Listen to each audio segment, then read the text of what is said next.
Ya era hora, acuerdo de Estado entre el Partido Popular y Partido Socialista para hacer frente al terrorismo yihadista. Los atentados en París han hecho reaccionar rapidísimamente a los dos partidos para plantar cara a un enemigo común. Por eso, nuestra pregunta de hoy a ustedes, queremos saber su opinión. ¿Apoya usted el pacto de Estado entre Rajoy y Sánchez contra el terrorismo islamista?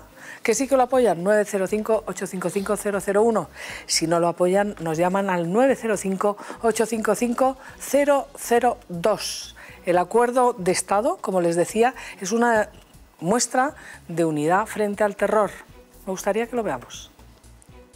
El terrorismo yihadista une a los dos grandes partidos. Sería una insensatez que el Partido Popular y el Partido Socialista no llegásemos a un acuerdo en un tema de esas características. Yo estoy satisfecho, espero que se pueda cerrar pronto y que esas medidas entren en vigor a la mayor celeridad posible. Entre estas medidas se incluyen elevar las penas por pertenencia a organización terrorista, enaltecimiento del terrorismo y más grave será si se realiza a través de las nuevas tecnologías. También el adiestramiento pasivo y la autorradicalización, así como la financiación a grupos terroristas. Se regulará la figura del lobo solitario, aclarando que será considerado terrorista aquel que cometa un delito de tal índole, pertenezca o no a una organización. Además, se considerará agravante haber sido condenado por terrorismo en otro país. Incluso se incluye la inhabilitación a la docencia a los condenados por terrorismo. Los grupos minoritarios como la Izquierda Plural y PNV ya han lanzado sus críticas contra el gobierno. Aseguran que se está legislando en caliente. Desde el 2010 PP y PSOE no habían llegado todavía a un pacto de Estado en ninguna materia. Bueno, les presento ya a los tertulianos: Rosa Paz, Carlos Carnicero, Isabel San Sebastián, Edurne Uriarte. Buenos días y bienvenido también Fernando Rueda, experto en servicios secretos, periodista de investigación. Estamos viviendo unos momentos verdaderamente decisivos en la historia de Occidente. La reivindicación que acaba de hacer esta misma mañana Al-Qaeda en Yemen, ¿qué significa, Fernando? Significa que asumen que tienen una capacidad de atentar en Europa y que este es el mensaje. Hemos podido en Francia y podemos en otros países. Con un matiz importante, se decía que también el Estado Islámico había participado en el atentado y que los dos se habían aliado, el Estado Islámico y Al-Qaeda. Falso. Estado Islámico y Al-Qaeda son enemigos. De hecho, en Siria se matan los unos a los otros. El Estado Islámico, como sabéis, es un desgajamiento de Al-Qaeda, son mucho más radicales y, por lo tanto, digamos, no hay una alianza momentáneamente para cometer los atentados. Esa alianza que se dijo al principio, como bien decías, hubiera sido todavía más peligrosa para Occidente, o es independiente. ¿Pueden iniciar ahora una pugna de ver quién comete más atentados? ¿Por aquello de que buscan la publicidad? Ellos cometen los atentados que pueden, eso hay que tenerlo claro. Es decir, en aquellos países donde haya gente tipo los hermanos Kouachi, pues entonces habrá el peligro de que cometan los atentados. Y digo tipo de ellos porque eran dos hermanos que lo que hacían era pudieron conseguir armas, buscaron información, es decir, cometieron los atentados tipo los que cometían en Europa el IRA o ETA, y bueno, y luego se ve que a la hora de huir no eran tan buenos. Si hay otras personas que tengan estas capacidades, que no las ha habido en Europa hasta ahora. Que no las ha habido. No las ha habido. Y hay que recordar que en España, de 12 combatientes en Siria que regresaron, 11 están detenidos y 1 está fuera. Quiere decir que mientras esa gente que tiene preparación militar no se le deje atentar, estaremos libres. Ahora, ¿existe realmente, no existe realmente riesgo? No, existe un riesgo muy alto y no desde ahora, sino desde hace varios meses. Precisamente de riesgo alto, ayer el primer ministro francés, en esa imagen impactante y verdaderamente emocionante, además, con esas medidas de excepción que anunciaba el señor Valls en el Parlamento, en la Asamblea Francesa, decía: Francia está en guerra contra el yihadismo radical, no está en guerra contra una religión, no está en guerra contra los musulmanes, pero además advertía: existen riesgos serios y elevados de que se repitan nuevos atentados. Vamos a verlo. Sí, Francia está en guerra contra el terrorismo, el yihadismo y el islamismo radical. Francia no está en guerra contra el Islam y los musulmanes. Francia va a proteger a todos sus ciudadanos con determinación y frialdad. Bueno, existe un riesgos serios y elevados de nuevos atentados. Y yo creo que está muy bien lanzado el mensaje del primer ministro francés diciendo que se está en guerra contra el yihadismo radical. Evidentemente no contra una religión y no contra los musulmanes. El anterior director del CNI, Alberto Sainz, me dijo que ellos, después del 11M, tenían claro que tenían que investigar sobre el 1.200.000 musulmanes que había ahí. Pero que el objetivo no eran los musulmanes, ni siquiera eran los radicales, porque hay montones de radicales en todas las religiones, que el problema era aquellos que están en predisposición o cambiando para convertirse en terroristas. Lo que pasa es que en España esa lista de posibles, digamos, sospechosos está en torno a los 1.000, de los cuales digamos que hay 100, 100 y pico que pueden ser especialmente peligrosos. Pero es que esa lista en países como Francia es como 4, 5 o 6 veces más grande, con lo cual digamos que hay países que tienen una amenaza real de atentado mayor que España. En Francia ya se ha anunciado ayer mismo que se va a aplicar en solitario el registro de pasajeros de aviones, que en la Unión Europea lo paralizó la izquierda, el Grupo Socialista, y concretamente estaba enfrente de él Juan Fernando López Aguilar, y ha anunciado que en 8 días van a tener ya las medidas medidas de excepción para luchar contra este terrorismo yihadista. Lo que se ha anunciado en España, Fernando, esas medidas, esas 12 enmiendas que lleva el Partido Popular y que las van a sacar de las leyes que estaban en trámite, ¿esto en qué consiste? ¿Van a mejorar? ¿Vamos a poder hacer frente con estas nuevas medidas a esta amenaza brutal? Vamos a ver, es que yo creo que hay una serie de medidas que tienen un cierto sentido. Las medidas, por ejemplo, legislativas que ya lleva pidiendo la policía y los servicios de información es que puedan ir a la cárcel todas aquellas personas que no han cometido un grave delito, pero que ahora mismo, por lo que hace, llevan poco tiempo en prisión. Hablo de la captación, hablo de la preparación de atentados, hablo de todas estas cosas. Hace unos años en Barcelona se detuvo a un grupo yihadista de pakistaníes que estaban preparando un atentado contra el metro.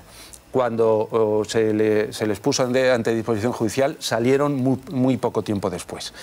Realmente, y se dijo, no, es que estos están inventando amenazas. Con mofa de algunos medios de comunicación, ¿no? El comando Dixon, la gente se mofaba y ahora vemos que no era tan risible como algunos querían. No, es más, llegaron a acusar al gobierno de Aznar de querer asustar a la población con el terrorismo de corte radical islámico. Legalmente nuestra legislación no contempla que esos sean delitos graves. Pero ahora mismo, por ejemplo, con lo que se quiere cambiar, que los lobos solitarios se les considere como terroristas, que el hecho de que tengan armas, aunque no estén en una organización criminal, porque ahora tienen que encuadrarles en una organización criminal. Todo eso facilita a que las fuerzas de seguridad puedan proceder a detenciones y que los jueces no los dejen en la calle al día siguiente. Es decir, esas son las medidas directas que permitirán la lucha. Es decir, que alguien que haya estado combatiendo en Siria y que vuelva y que pueda ser detenido, entonces en ese momento, digamos, se evita esa amenaza. Yo pongo mis matices solamente sobre una cosa, que es sobre lo de las listas de pasajeros. Yo creo que eso va a contribuir, sin ninguna duda, a tenerlos localizados, pero se está poniendo mucho énfasis en esa solución cuando los atentados en Francia, los atentados del 11M en España, el atentado del 11S en Estados Unidos, no tuvo nada que ver con las listas de pasajeros. Eran los terroristas que ya estaban asentados en el país. Sí, pero Fernando, pero si tú sabes que esa gente ha viajado a Yemen, ha viajado a Siria, ha viajado a tal, pues ya te haces una idea. La policía francesa sabía perfectamente de los hermanos de los hermanos Kouachi lo que habían hecho. Es más, habían estado en la cárcel, los tenía controlados y luego en un momento determinado dejó de controlarlos. Que ahí hay un fallo también, no sé si por falta de medios, por lo que sea, de la policía. Es decir, que eso también hay que entenderlo, porque es así, igual que el señor que entra en la tienda de productos kosher, en la tienda judía, también era un señor que estaba perfectamente controlado por la policía. De hecho, lo que ha hecho su mujer, su esposa o su pareja, que que ya lo hemos visto, o sea, enseguida dijeron, no, cogí un avión con destino a Estambul, vía Madrid, y ha salido hasta las imágenes. O sea, que tan necesario ese registro de pasajeros no es, porque ya hay un registro de pasajeros. No hay. Hay cámaras en los aeropuertos. Yo creo que está bien que haya... ¿Hay cámaras de seguridad en los aeropuertos? No solo hay cámaras de seguridad en los aeropuertos, y todo el mundo sabe quiénes son los que viajamos en los aviones. Si no hubiera un registro... Lo saben las compañías. A ver, lo que tiene que... Hay una protección de datos en España, hay una ley de protección de datos.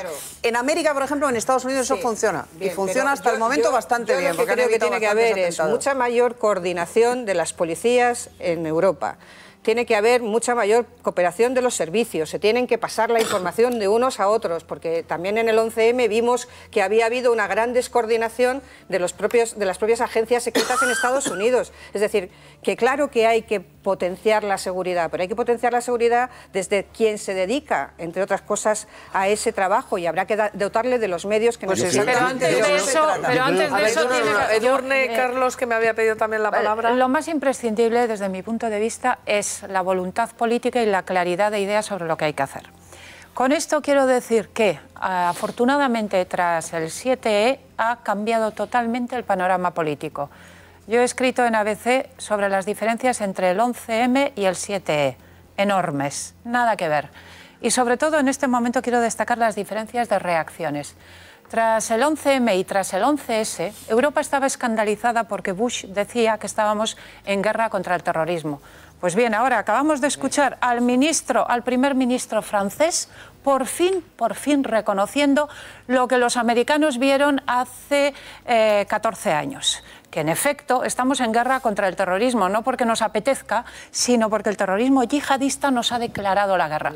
Y hoy es el día en el que a mí esto me parece importantísimo, en que un primer ministro socialista, que no ha sido Aznar, no ha sido Rajoy, un primer ministro socialista ha dicho: estamos en guerra contra el terrorismo.